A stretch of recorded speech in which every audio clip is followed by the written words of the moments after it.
I'm Greg Turk. I'm the events chair of the and past president of the UCLA Alumni Arizona Network. I'd like to welcome everyone to this meet and greet with UCLA's new Alice and Nahum Lainer family director of athletics, Martin Jarmond. Got to make sure Josh Rebholz isn't mad at me. Get that right. I'd also like to welcome a few members from our Colorado and Las Vegas networks who are here. So let's get right to it. Martin came to UCLA after spending 3 years as athletic director at Boston College. Prior to that, he was deputy director of athletics at Ohio State, where among numerous other responsibilities was the administrator that oversaw both football and basketball. Martin also spent 7 years at Michigan State as assistant athletic director for development. MJ, as he's known, graduated from the University of North Carolina, Wilmington, where he captained the Seahawks basketball team to their first ever NC2A tournament appearance. Martin, did I leave anything out? You left out that I'm a Sagittarius and I enjoy long walks on the beach. There we go. Why don't we start out by you telling us a little about what it was like accepting this job and moving to Los Angeles in the middle of a pandemic? We don't have enough time. That would probably be a half-day seminar. All the things that go into moving, but much less during a pandemic. Just being in Los Angeles. So we moved here in September. I have not dined in a restaurant since I've moved to LA. You think there's certain things, a library or a museum, haven't been to one. It's just little things you take for granted that actually help you feel a part of the community in a new place that we haven't had a chance to experience. And so from that standpoint, it's been interesting. The pandemic has been hard for everyone. I understand that, but moving, I tell you the biggest challenge, Greg, has been I've had to learn very quickly to make big decisions and had leadership moments already when I don't fully know my colleagues. I had never met my boss, Gene Block. I hadn't met my team that I work with. And you're having to make big decisions and working with people, university legal counsel, university budget office, and make decisions that are going to impact you significantly for years, i.e. our apparel contract that shifted. And so think about having to make major decisions when you're at a new place, you don't understand the culture yet fully, you're on the clock, and you've got to trust and work with people that you don't know. That's what I had to do. That's what I'm still doing to a degree, but I had to do that early with some of the things that happened right before I got here, and then right when I started. So, it's been interesting, but I try to keep perspective. Things are never as good as they seem. Things are never as bad as they seem. And I keep that in mind. Never get too high, never get too low.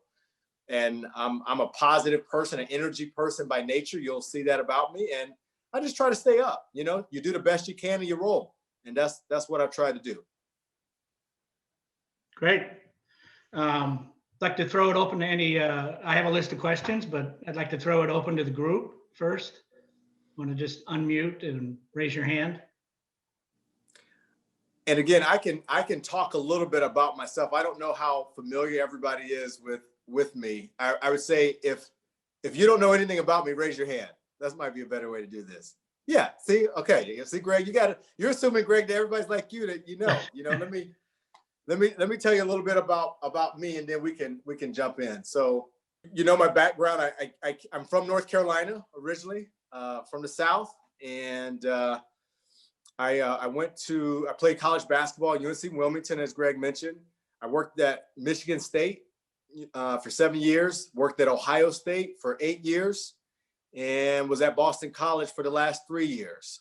So I know I look like I'm still in my 20s, but I actually have quite a bit of experience Michelle, you laughed a little too hard right there. You laughed a little too hard right there.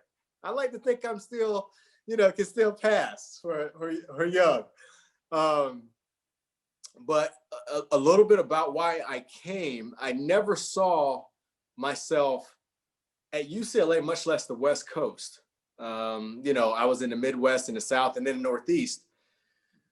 But the one thing that throughout the process, those 4 letters, UCLA, means something around the world. And for me, it became a situation where, because Boston College made it hard for me to leave. I really enjoyed it. I was hitting my stride. I was there for 3 years. And, when you have a job like this, you got to pour your soul and your heart into it. There's no other way around it. There's no shortcut. There's no magic bullet. You just got to see it through. You just got to do the work.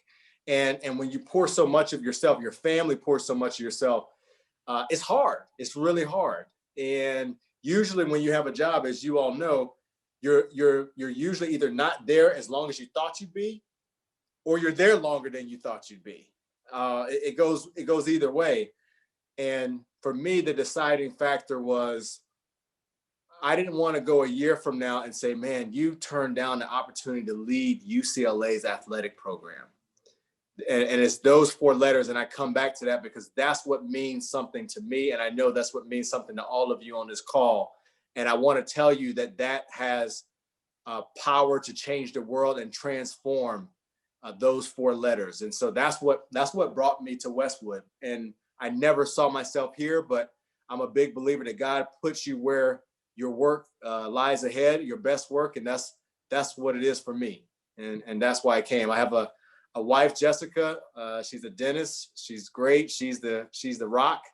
And we have 3 daughters. Scarlett is 5, Savannah is 3, and Serena is 1.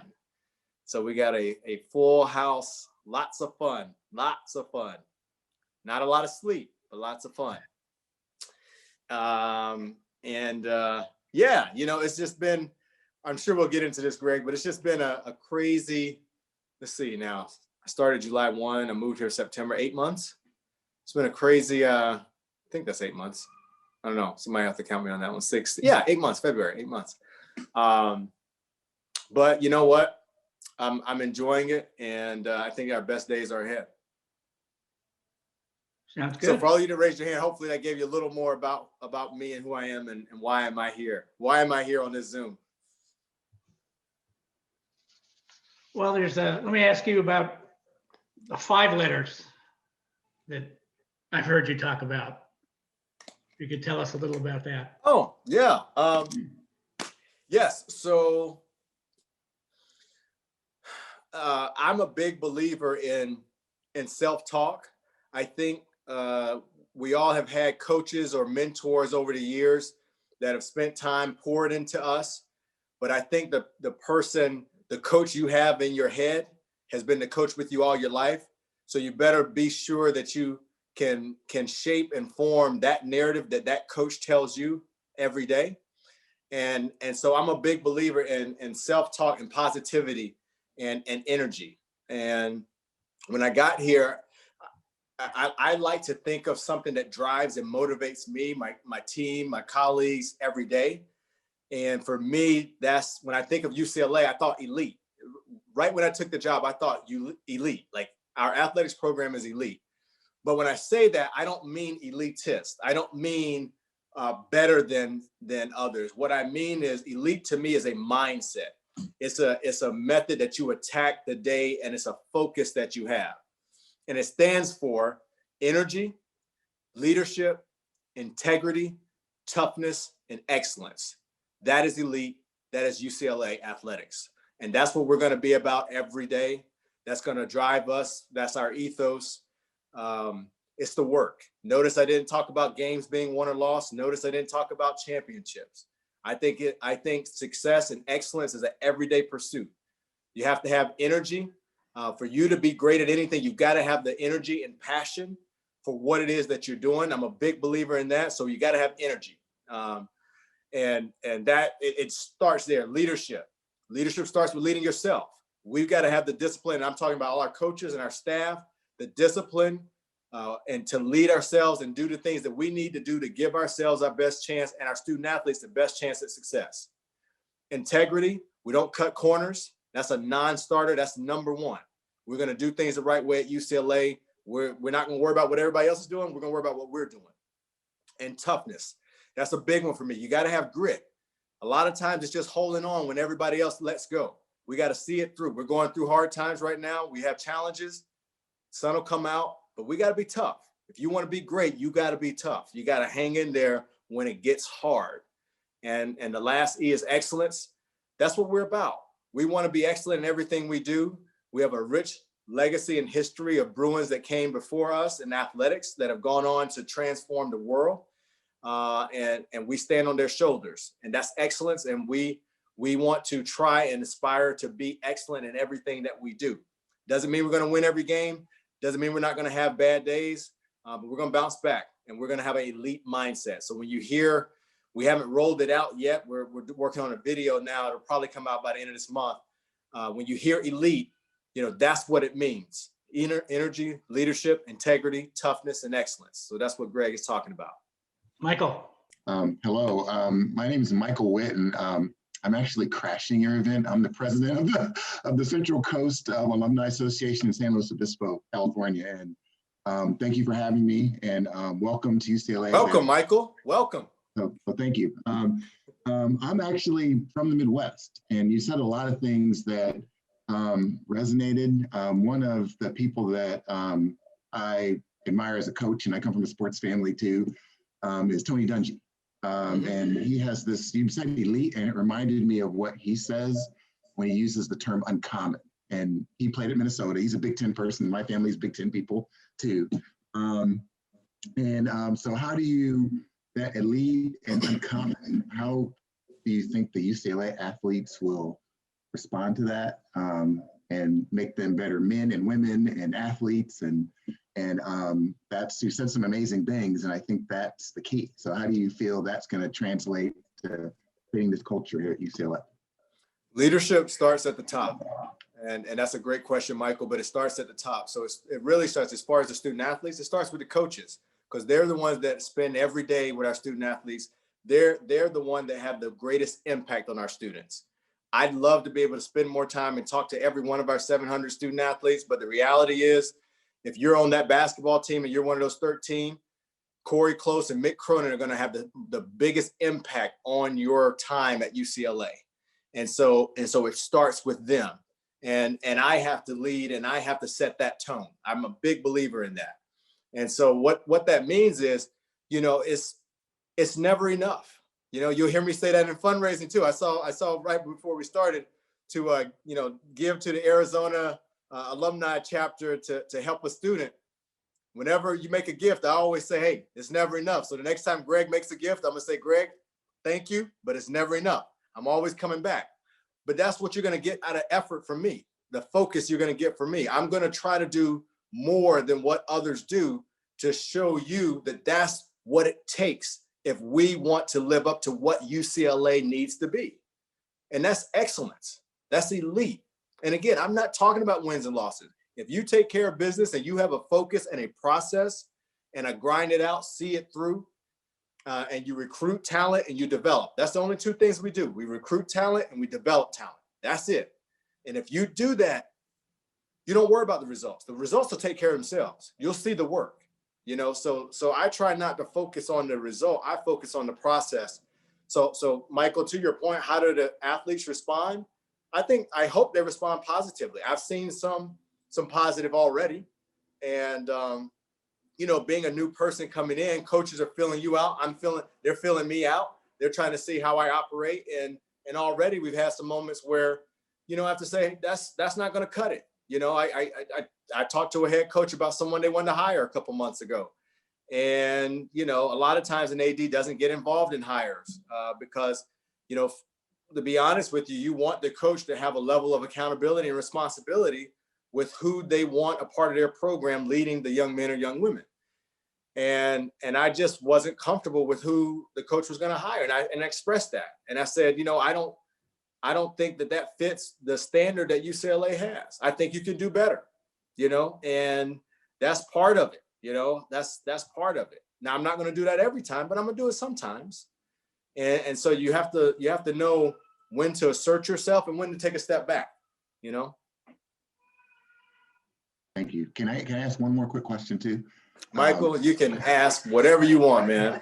That doesn't mean I'm going to answer though. Okay. Being a Big Ten person, being from the Big Ten, when my brother and sister competed in track and field and basketball, the furthest they may have to go, or they had to go on a road trip, maybe at Purdue, would maybe be Iowa. Now, the Big Ten athletes, and I actually taught at Notre Dame, but I'm at Cal Poly as a professor right now. Now the athletes have to go from Nebraska and play a conference game, possibly in New Jersey. And I had students when I was at Notre Dame that were the women's basketball team when I was teaching that would come up to me and say, we've got a conference game in Miami. And so they weren't catching a bus to go from South Bend to Miami.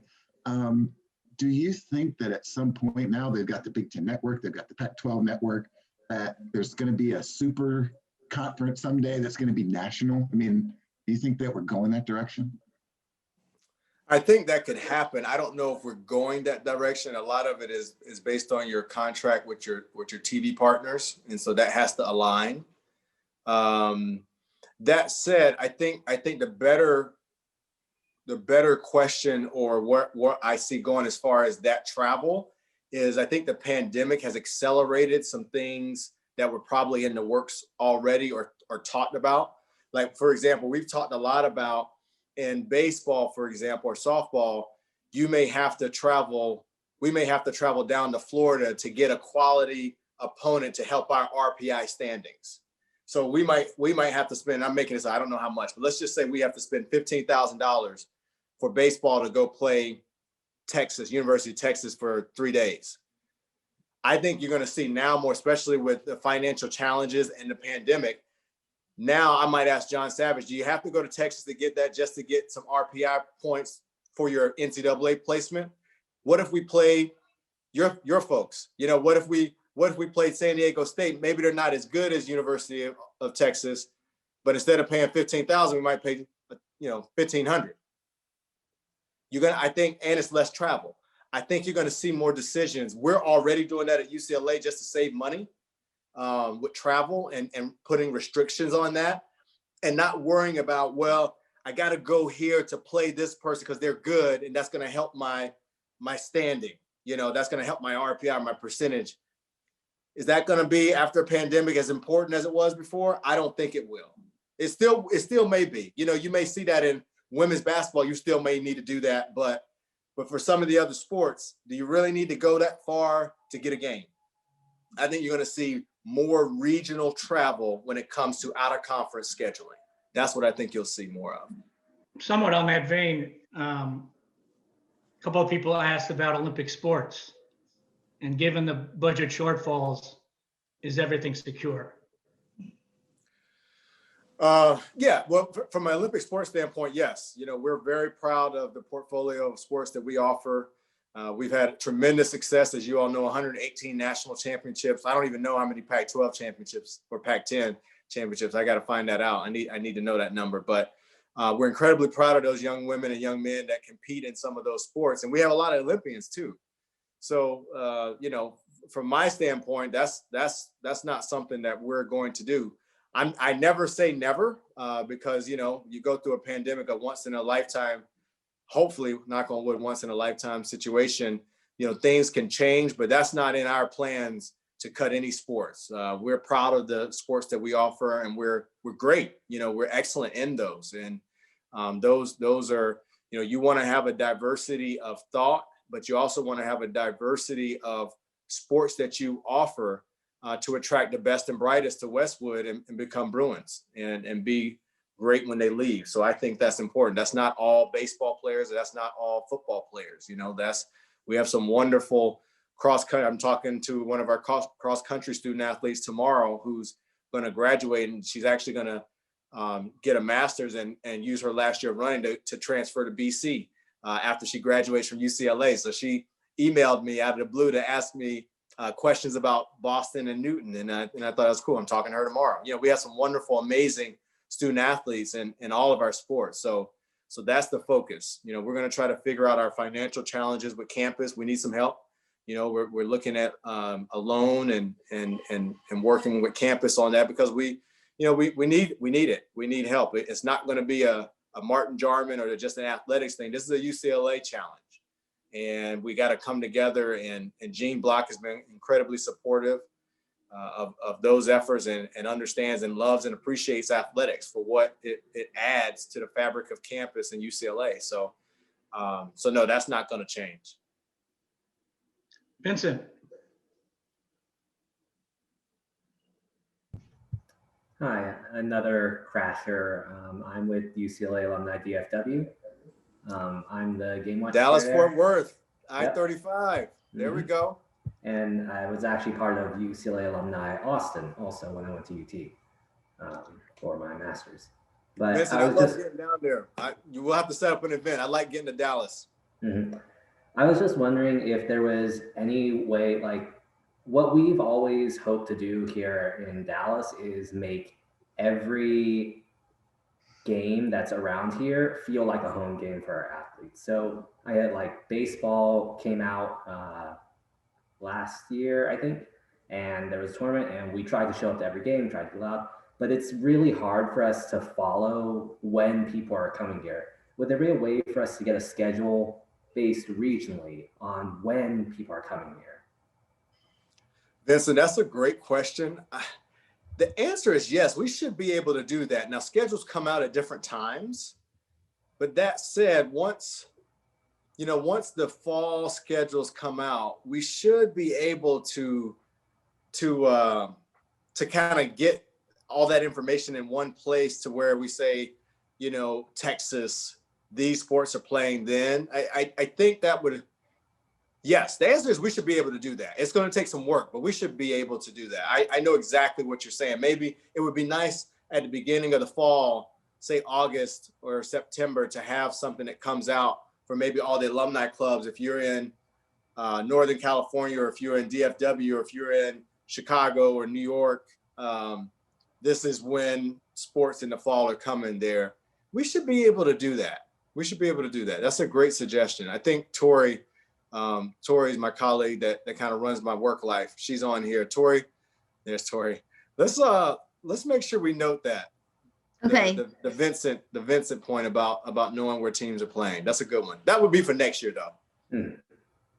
And like for things that are like women's gymnastics, the championship is always in Fort Worth, or it will be for the next, I think, 8 or whatever years.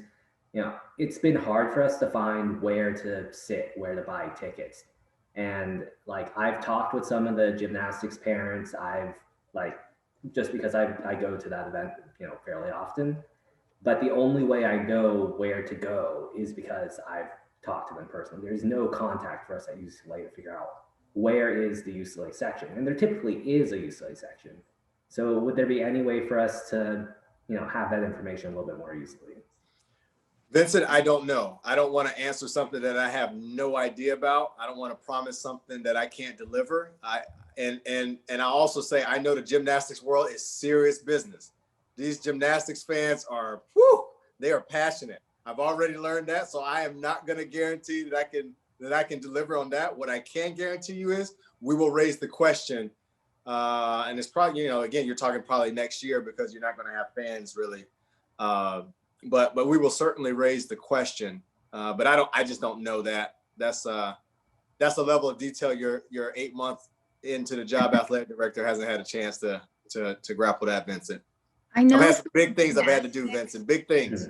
Yeah, gymnastics, a lot of the NCAA ones, we only get a certain allotment of tickets as well for us. So it's definitely challenging. And those go to the parents and family. Mm-hmm. I know that, you know. And the NCAA has control of those tickets because we have to go through them as well. But we can definitely raise the question and see how we can, is there a way to get seats by where, you know, parents and families sit or things like that. But usually they don't do that, Vincent. Now that I think about it, like I was at Boston College before. At Boston College, the women's lacrosse team has made the national championship 3 straight years, the Final Four.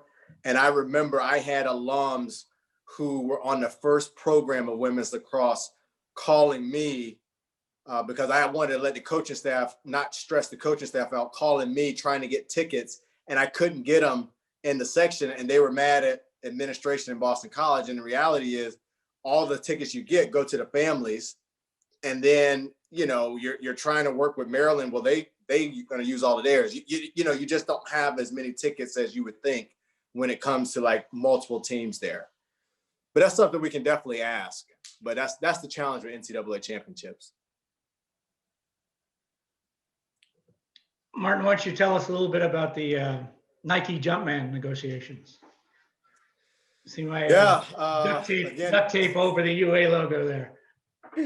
Let's see. I don't have Jumpman on right now, but that's another one where that could be a whole half day. The biggest challenge going into it, I hadn't even started yet, and I get a call maybe a week or 10 days before I started from Dan Guerrero, and Dan's been great to me. He's a Bruin. He's been very, very helpful. I still talk to him. Actually, I talked to him, I think, yesterday. But he calls me. He just says, hey, I got to tell you something. I got a letter, not even a phone call, a letter from our former apparel company. I don't say the name, saying that they were getting out of our contract. And we had a 15-year deal worth $280 million with them. Usually you need a year in advance. You order apparel and it's delivered a year later. And usually you order by August. So this happened late June. So not only were they leaving us with 12 years left on a deal, but we also needed to find a new apparel partner for the following year in 2 months' time, basically 2 to 3 months. And so it was a big challenge. And again, I'm new. So one, I have to understand why this didn't work, what happened. And then the second thing is I'm coming into an environment where I don't know my colleagues, I don't know people. So I have to understand culturally, what does UCLA, what fits us? What do we want? What do our student athletes desire? What do our alumni? How do people feel about, so it's not like I've been here a couple of years and have a sense of that. I don't. And so that was the hardest part is making a big decision, going through that process and not having all the information and not knowing, and it had to be a confidential process. So it's not like I could call other athletic directors and say, hey, tell me about how Adidas is, or tell me about how Nike is, or tell me, you can't do that because it has to be quiet. So long story short, I would tell you, I talked to so many people with the different apparel companies. UCLA's value to some was greater than it is to others. Some that are more of an upstart brand or don't have as many schools in their portfolio see UCLA is very attractive from the history we have of championships, from being in the LA market. But then some value really football and men's basketball the most, as far as how they value your property, your college. And when I say football and basketball, I'm meaning postseason success. They look at that. And we haven't had that. If they look at like last 5 years, 7 years, 10 years, we haven't had that. So that made it particularly challenging for a couple companies as well, because there's a premium placed on that. And you find out quickly what your value is in the market. And oh, by the way, because the former company got out of this deal, we have no leverage. Everybody knows it's like the emperor with no clothes on. Everybody knows we got dropped and we got to find someone. So you have absolutely no leverage. So going into that, to come out with the absolute best company with the best product in innovation and technology, because that was the big thing for me. I wanted our student athletes to have the best, just the best quality, best product, most product. I did not want them to be impacted by this. If anything, I knew we were going to be impacted financially, but I didn't want the students to feel impacted. So that was the biggest thing that I was looking for, is a partner that was innovative, had the best technology, and could provide the most gear and apparel. If you're a women's soccer student athlete and you got 5 shirts from them last year, I want you to still get 5 shirts. I don't want you to go from 5 to 2 and it feel like such a loss. I wanted to feel like wow, we stepped our game up. And the Jordan brand piece was huge. For everybody that knows, Jordan brand and Nike are partners. Like Jordan brand is like a subsidiary within Nike, the Nike family, but they operate on their own. And there's only 4 other schools that are Nike Jordan brand. It's Oklahoma, Florida, North Carolina, and Michigan. So it was important to me from a differentiation with the Pac-12 and west of the Mississippi to be the only ones to have a distinctiveness to UCLA with the Jordan brand and our basketball history and legacy and football, to give us a pop, give us some juice, give us something different that our coaches can recruit to. Our student athletes can feel special, feel different. That was important to me. And as part of the negotiations, I can't tell you everything, Greg, but I will tell you this. There came a point in time where I knew, and I have to give Gene Block credit for this, we could have gone with other companies' team and gotten more dollars. Let me just be straight up with that. We could have gotten more financially, but it wouldn't have been the best for our kids. It wouldn't have been for where UCLA needs to go. It wouldn't have been who's going to help us win, who's going to help us be successful. Like, that's what I looked at. And Gene Block said, hey, make the best decision. Don't worry about, the dollars. Because sometimes when you're in a challenge like we are financially, you say, hey, take the deal with the most money. That could have easily been that, but I was thankful that Gene and our administration gave me the freedom to go out and try to find the best deal that's going to be the best for our students. So there came a time, though, during the negotiations where I really wanted to get with Nike. I felt like that was going to be the best, but I wanted Jordan brand. And if it wasn't Jordan brand, I just didn't know what we were going to be able to do. I don't know if I would have gone that route. And there was a time where it was up in the air whether we were going to be a Jordan brand school or not. And I told Nike, and I'll never forget the Zoom meeting we had, and I also flew to Oregon to meet with them and to meet with the Jordan team. I said, look, if we're Jordan brand, I can get this done.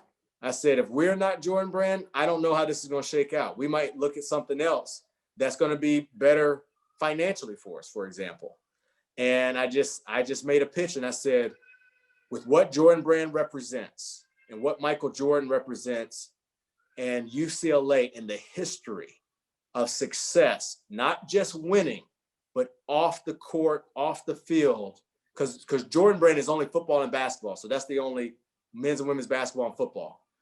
But when Jordan brand comes out and I talked about this and puts down $50 million towards social justice initiatives, and makes that pledge. And then I talk about Arthur Ashe and Jackie Joyner-Kersee and Jackie Robinson and Trailblazers and social justice and the fight and what UCLA has been at the forefront. You guys would be crazy if we're not with Jordan brand. This makes too much sense for both of us. And that's where you got to say those 4 letters. And this is going to be great for you. It's going to be great for us. And we're going to make this a fruitful relationship. But I said, if we can't get Jordan, we might be out. And that's where you have to put your chips. You got to believe in yourself. At some point, you get in a negotiation. You got to just put it out there, and you got to be ready to walk if it has to be that. And they had to run it through Michael, and we waited a while, and it felt like months. It was probably a couple of days, and finally they said, I think we can do it. And that's when I was like, oh my goodness, thank you. Thank God. Thank you. Because if they would have said, you know what, I don't think we can do Jordan, I don't know where we may not have landed with Nike, we may not have. So, but it was good. And then it was just trying to keep it tight and quiet. And then I wanted to announce it with energy and show all of our fans and alumni, it's a new day. It's a new day.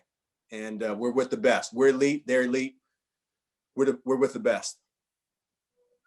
You got a little advice from Russell Westbrook and Kevin Love, right? Oh yeah, absolutely. Both of those guys were great. I had at least probably 2 conversations with Kevin, and they were both about an hour. And Kevin helped me understand in basketball, just grassroots, how different Nike is head and shoulders above the rest as far as what kids coming up want to wear and be in. You know, and he explained to me, if you're a top 20 kid, for example, and you've been playing in tournaments all your life at Nikes, it's not like you won't go to UCLA just because of the shoes or the apparel. But if you're top 20 and everybody wants you, and now you're going to make me, it's between, I'm just making this up, it's between us and North Carolina, and they are wearing the stuff I've worn ever since I was 6 years old versus wearing something else. That could be a difference maker. And Kevin Love helped me understand that. He said, this will help our basketball program so much with our reputation in the basketball world and with kids. And that was huge. And then Russell, being a member of the Jordan family, you know, he could talk to how Jordan operates and what they care about. And they care about not just your success on the court, but off the court, and how you develop and grow. And you look at some of the Jordan brand athletes, Ray Allen, Russell Westbrook, Maya Moore. They're bigger than just the game of basketball. They are world-class citizens and leaders. And so Russell helped me understand the cultural and social aspect of Jordan and Nike, which I wouldn't have had an appreciation for. And also too, they could speak as Bruins. You know, this would be huge for us. They helped me understand how big this would be for us. And again, remember I said recruiting, it's about recruiting talent and developing talent. Those are the two things we do. We recruit and we develop you, and then you go. And so those two guys were great. And Bill Walton, of course, he told me early on, he said, Martin, Nike, that's it. That's the only one, Nike. You know, so he was real clear with what direction he wanted to go. That's great. I'm going to combine a couple of questions. Or somebody else can ask it, Greg. I love you, Greg, but I keep hearing you. Oh, there we go. Walter. Voice. Yeah, Walter. Hello there. I'm calling from Colorado, and I popping off by what I read in the paper. Could we transfer some of our football food budget to tutoring for our student athletes so we can recruit, like you said, elite talent and get them tons of tutors instead of tons of food? So that's just me reading the papers. I don't know how true that is or not. Walter, no, it's the money that you saw in there is true. We spend a lot for food. A lot goes into those costs. We eat most of our meals on campus. So part of that is keeping the money on campus and paying $30 for a meal that you might could go somewhere else off campus and pay $15, if I'm being honest. And that's part of, we want to support our own, and that supports jobs and different things on campus that are important to us, right? So that's part of it that I can't say in the paper, or I can't say publicly, but a lot of that is extra cost that is that's on campus. We do a lot of meals with campus, and we have great partners on campus. The other piece of that is, we just came out with our APR was $993. We're elite academically already, so I don't want to take that money and spend for more tutors. I want to feed the young men and young women the right way, and because they want to eat. I mean, that's attractive. Believe it or not, you recruit to that. Come here and you're going to eat like a king and eat like a queen, and that's part of it. Me and you probably could be fine with just a little $5 meal or something, but these kids nowadays, they need their nutrition, man. Their body is like a temple, and it's fuel for your body, and what you put in is what you get out. That's the other piece. So, and we did lower the cost a little bit this year too. So we are watching that, but yeah, that's just part of competition. Jay here, Martin. Thank you for joining us. So quick question. Do you see Nike as a long-term partner, considering we were with Adidas for almost 20 years? And do you think our tail script will ever come back? So the first question, do I think Nike will be a long-term partner? I would like them to. You don't go into this thinking we're just going to be, one and done.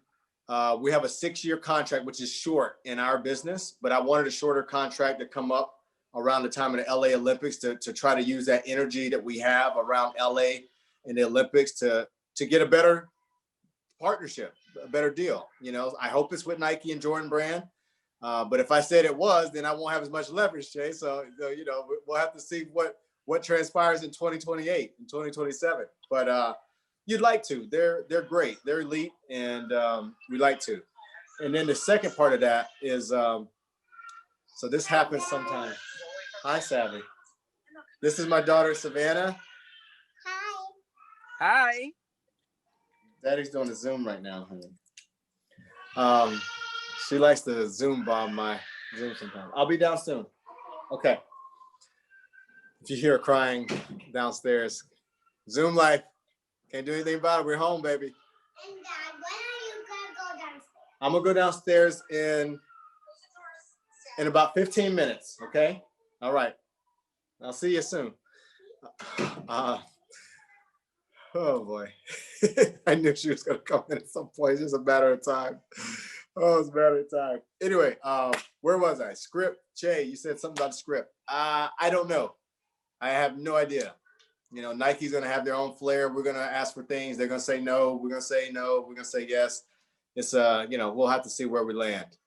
I'm a proud alum. I left UCLA in 1970 with a PhD in chemistry. I taught at City College in San Diego many years and kept bringing students to UCLA as part of an amazing Transfer Alliance program that UCLA offered to community colleges in the LA area first and then expanded. It was an amazing kind of experience to bring students there because they were blown away. I could go to UCLA. I just read a notice about this year's applications, freshman applications to UCLA. They're always the highest total in the country. UCLA always gets more applications than anybody else. And this year, something I'm proud of. The applications from minority students jumped amazingly. Black students want to be there. They always have. Latino students wanted to be there. Native American students wanted to be there. I came down from Canada to be there in the mid 60s. UCLA is a beacon to the world. So I'm really glad you started, Martin, by talking about the 4 letters, because I still feel that way. My loyalty is just all about that. I'd never seen a basketball game till I came south of the border. And when they tried to teach me on the courts outside Sproul Hall where I lived, I got in some trouble for body checking everybody when they tried to dribble around me, because that's what you do. If your head's down, you hit somebody because you're a hockey player. Anyway, I just want to let you know how proud I am to have been connected to UCLA for this long. Welcome to the family. Let's fight on. You know, I could lead you all in an 8 clap, but I'll restrain myself. But I'm really happy to be in the midst of all my fellow Bruins, and there's no question about it. So I'm going to let somebody else ask one, and I'm just going to listen again. Welcome, Harold. Harold, thank you so much for that. That just inspired me. I love that. The only thing because I love you, Harold. I'm looking out for you. Bruins, looking out for Bruins. You know, don't say to fight on. Don't do that. Just say go Bruins. Don't do that, brother. Don't do that. Okay.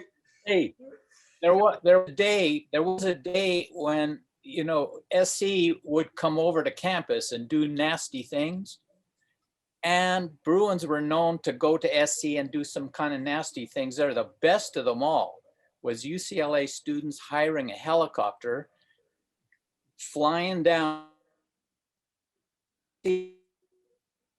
all over their damn horse. You know, they have a Charger, right? I don't. You know what I'm talking about? I know that things still occur. Oh, yes. That's what I do know. Tommy Trojan rides the horse across the field and all of that stuff. Well, we just invaded the campus and dumped horse manure all over their symbol. So, yeah. Thank you. I love what you said, though, Harold. I appreciate that. Yeah. I love it. Thanks a lot. Malcolm. Caitlin's got one, Greg. Yes. Hi. Thank you so much for being here.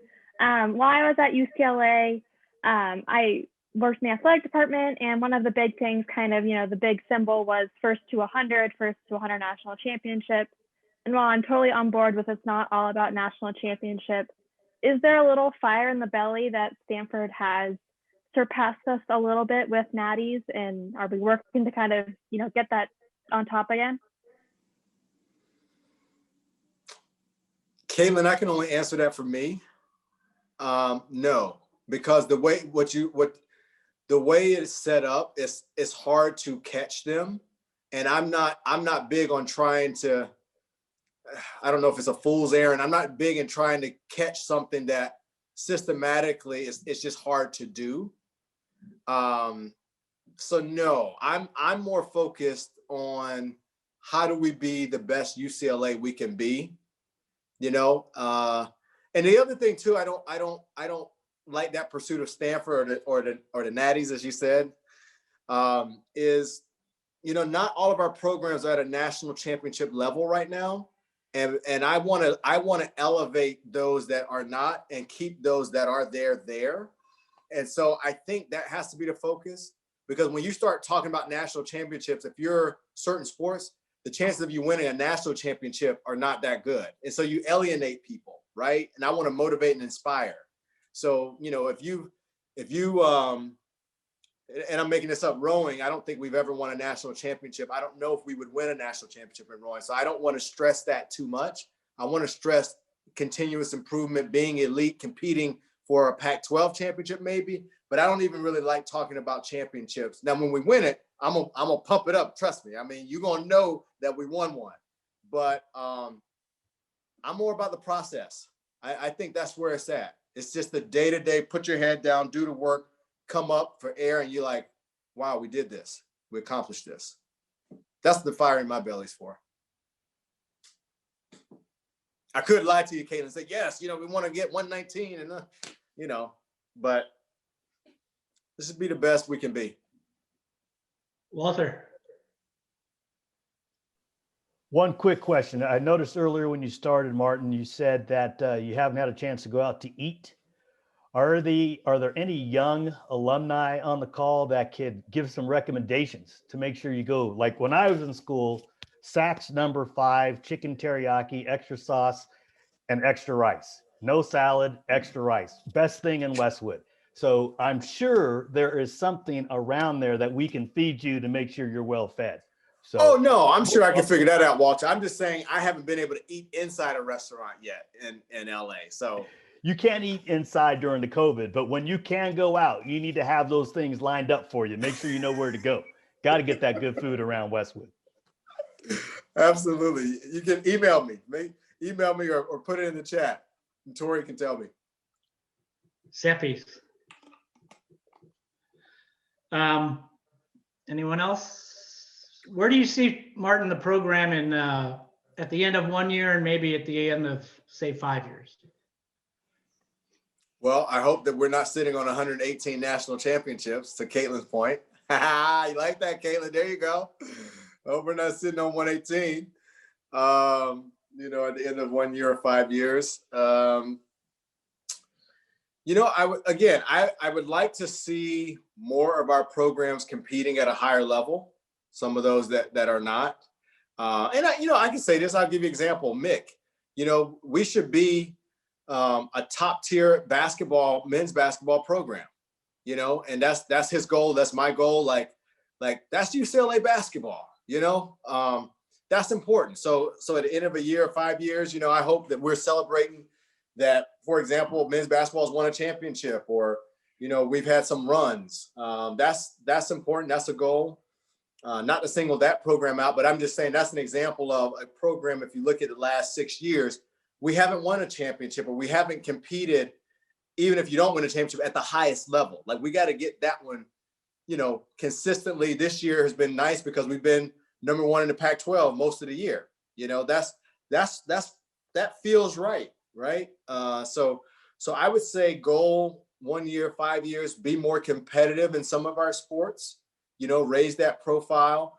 And then some of our other sports, you want to make sure that you don't lose anything on the fastball. Softball is elite. They're number 2 in the country right now. You want to make sure that they're still the hunted, in 5 years, right? Women's gymnastics, want to make sure they're still the hunted. It's nice to be hunted. That means you're winning a lot and beating a lot of people. So that's important. And then also too, I'm a big narrative guy. Like, I feel like UCLA at least athletics is like a stock that maybe, has so much potential, and some people are counting us out a little bit, that we show them and prove them wrong. That is cool to be in Westwood, that this is a place that you can be the best you can be off the field, off the court, or on the court.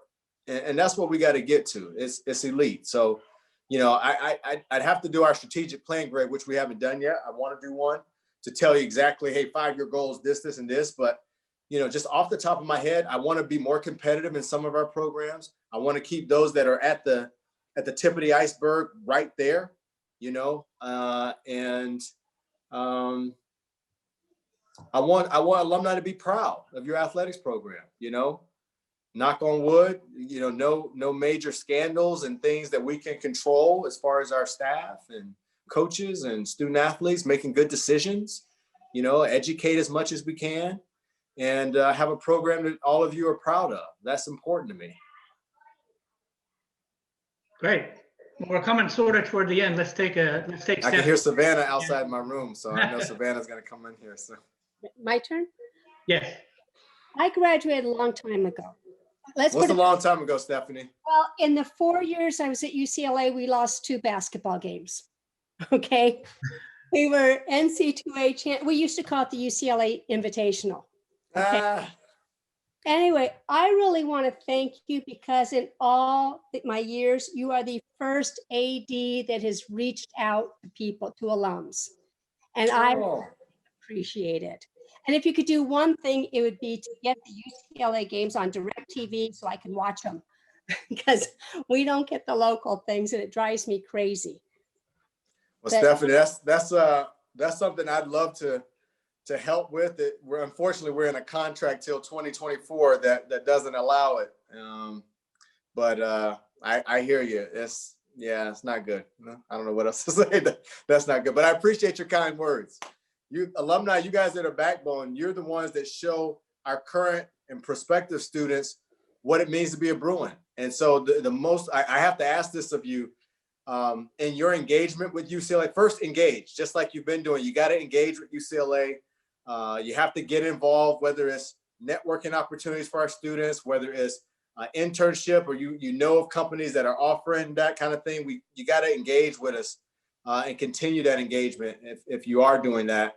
And then 2, you got to be positive about UCLA athletics. We're not going to win every game. We don't need fans to be down and negative about your alma mater. It's not my alma mater, it's your alma mater. I don't understand when people get so negative after a loss. You know what? You're going to lose. Everybody on this Zoom has good days and bad days, right? But we're Bruins. You got to see it through. And so if there's one thing I can ask everybody on here is be positive about the athletics program and the energy that we have. Better days are ahead. Trust me on that. And we're going to do the work. But we need all of us to be positive and pulling in the right direction. And that's important. So, when you lose, a game or a match or something, let's don't go, what did Michelle Obama say? When they go low, go high. Like, let's go high. Let's stay there. Let's be positive about our Bruins. Okay, Vincent, real quick. All right, hopefully I don't take up too much time, but just wondering, I've heard a lot about when you're at Boston College, the fan experience, just what ideas you had there. I know you haven't gotten to see our fans at a game, but if you had any ideas on what you're going to do with that. Vincent, I have some ideas, but I got to keep some stuff in the back pocket, man. I got to keep you interested, man. I got to keep you engaged with the Bruins, brother. So I can't give you all the trade secrets, but just keep in mind this upcoming year is going to be different. I didn't get to experience this year what it's like to be at the Rose Bowl with fans, what it's like to be at Pauley with fans, or Easton Stadium with fans in softball. So, I'm going to go to I'm going to go to my first gymnastics meet tomorrow on campus at 2:00, and it's going to be nobody there. I'm just going to be there. So it's hard to start implementing things with the fan experience when you don't know what the current fan experience is. That said, we got some ideas and thoughts, but we just got to get fans back first. That's what I'm really pushing for, is to try to get fans back. So we got to get vaccinated, wear masks, do our part. Everybody's got to do our part to get back. Thanks so much for talking to us. No problem, Vincent. DFW represent. All right, Martin, just wanted to, we'll wrap things up. Thank you so much for doing this. Tori, thank you for all your help. Lauren, would you like to add anything? That is it. Thank you all so much for joining us tonight. And Martin, thank you so much for being here. We really, really appreciate it. Lauren, thanks for all your help with this. Thanks, And everyone. Greg, thank you, brother. Thank you. Bruins. Go Bruins. Go Bruins. Have a great evening, everyone.